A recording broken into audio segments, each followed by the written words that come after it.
sebenarnya sebelum menikah itu ada omongan di luar seperti itu. Si ini tuh gini, si ini tuh sama cowok apa Iya, si ini sama cowok kayak gitu. Terus ada juga yang ngasih bukti, tapi buktinya itu cuma sekadar kayak chat gitu loh. Oke. Terus itu udah pernah tak tanyakan, loh kok di luaran ngomong kayak gini? Aku kan bilang kayak gitu. Terus si mantan ini bilang, aku kasih tahu kamu ya, kalau misalkan dia bilang kayak gini, kalau kamu deket sama aku tuh pasti yang ngerecokin tuh nggak hanya cewek, tapi juga cowok kayak gitu. Ganteng banget Tapi nih.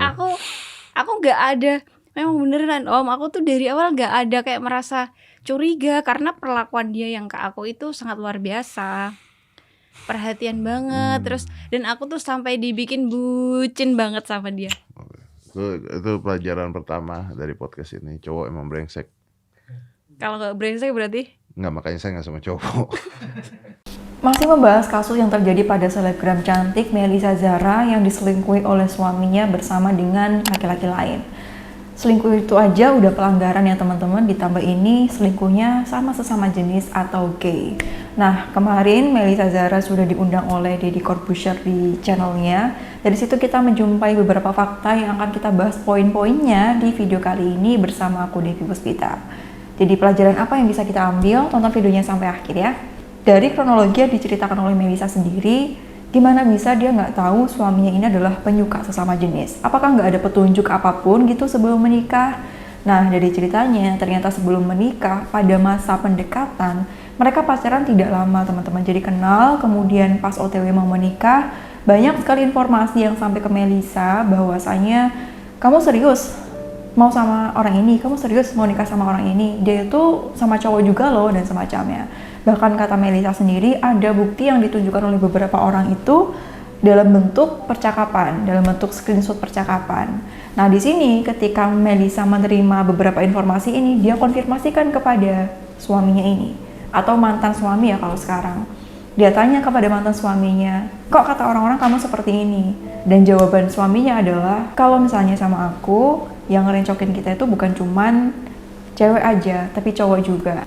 Nah, pelajaran yang aku pengen sampaikan dari poin ini teman-teman. Dalam masa menuju pernikahan, kemudian ada beberapa informasi yang masuk ke kamu tentang calon kamu itu seperti apa. Jangan dikonfirmasikan ke yang bersangkutan, jangan konfirmasinya ke calon kamu langsung.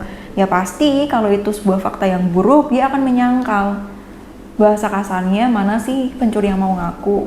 Misalnya ada orang mencuri nih, kemudian ada yang bilang, dia itu pencuri loh, kamu jangan sama dia. Kemudian kamu konfirmasi langsung ke dia, kamu nyuri ya? Jelaslah jawabannya pasti, enggak, itu kata orang aja, dia nggak suka sama aku, dia nggak suka sama hubungan kita, mereka nggak suka kalau kita nikah. Mereka akan memberikan penjelasan seperti ini, yang bisa jadi, atau bahkan kemungkinan besar itu bohong teman-teman. Jadi kalau ada seperti ini, informasi-informasi yang masuk ke kamu OTW pernikahan, itu cross-check-nya jangan ke orangnya langsung, tapi kamu bisa cek ke sekitarnya seperti apa tanpa sepengetahuan dia. Karena kalau ke dia, siapa sih yang pengen tampak buruk di hadapan calon pasangannya? Nggak ada teman-teman. Nah dalam hal ini yang terjadi seperti itu, mantan suaminya mengelak. Ditambah lagi, Melisa bilang di awal-awal sebelum mereka menikah, perlakuan mantan suaminya kepada dirinya pas masa pendekatan itu luar biasa romantisnya. Perlakukan like a princess, dikasih ini, dikasih itu, dikasih perhatiannya begitu luar biasa. Akhirnya luluh, kemudian akhirnya dibuat bucin luar biasa dan merasa I can't live without you. Aku nggak bisa hidup tanpa kamu. Aku tuh cinta banget sama kamu. Perempuan kalau sudah seperti ini, segala fakta yang ditampakkan di depan mata udah jelas banget, misalnya bahkan jarak fakta itu 5 cm di depan muka, itu akan menyangkal, memilih untuk menutup matanya dan bilang enggak, semua itu nggak benar, aku percaya sama dia. Dan akhirnya berujung apa? Akhirnya berujung kecewa sendiri atas kepercayaan berlebihan yang diberikan. Bukan kepercayaan ya, tapi aku bilang ini sebuah penyangkalan yang dilakukan dari fakta-fakta yang sebenarnya Allah udah kasih tahu. Jadi pelajarannya cross-checknya itu sama lingkungan sekitar. Kemudian kalau ada tanda-tanda seperti ini, udah jelas seperti itu, lebih baik cut dari awal aja. Nggak apa-apa sakit hati di awal daripada sakit hatinya keterusan ke belakang. Kemungkinan terjadi hal yang lebih buruk lagi lebih banyak. nanti yang tersiksa adalah diri sendiri. Jadi kita harus merasa diri kita penting. Kalau ada petunjuk-petunjuk buruk dan kamu cek itu benar, mendingan jangan dilanjutin. Jangan kamu korbankan diri kamu di masa depan atas ketidakjelasan seperti ini. Tapi kan orang akan berubah suatu saat nanti.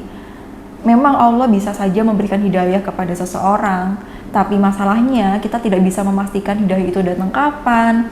Kemudian apakah dalam masa penantian hidayah itu datang kita nggak tersakiti, kita nggak bisa memastikan itu. Jadi jangan ngasih PR ke diri kamu ya. Jadi itu teman-teman. Nah, satu lagi yang penting banget dan nggak boleh dilewatin, khususnya untuk kita muslim ya, OTW pernikahan, itu kita wajib sholat istiqoroh dengan kondisi hati kita terbuka dalam menerima segala petunjuk yang Allah berikan.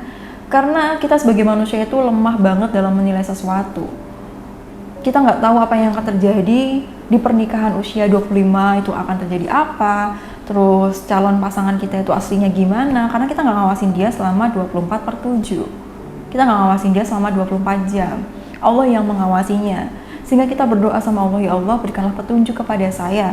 Jika memang dia adalah orang yang terbaik buat saya saat ini dan di masa depan, permudahkanlah jalan kami. Tapi kalau tidak, kami tahu Engkau akan memberikan yang lebih baik daripada orang ini yang lebih cocok sama saya. Dan berikanlah saya kelapangan hati untuk menerima segala petunjuk yang Engkau berikan. Insya Allah, Allah pasti akan ngasih petunjuk kepada hambanya. Enggak mungkin enggak.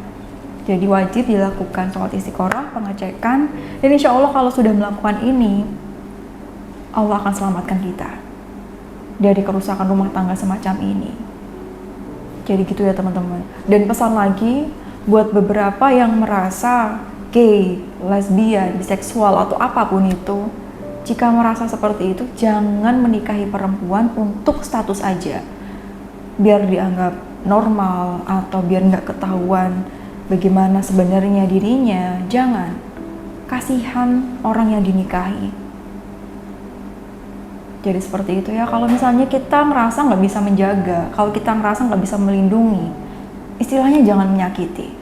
Karena setiap perbuatan itu pasti ada pertanggungjawabannya. Jadi seperti itu, semoga bisa jadi pelajaran buat kita semua. Selalu berdoa agar Allah lindungi dari keburukan dalam bentuk apapun.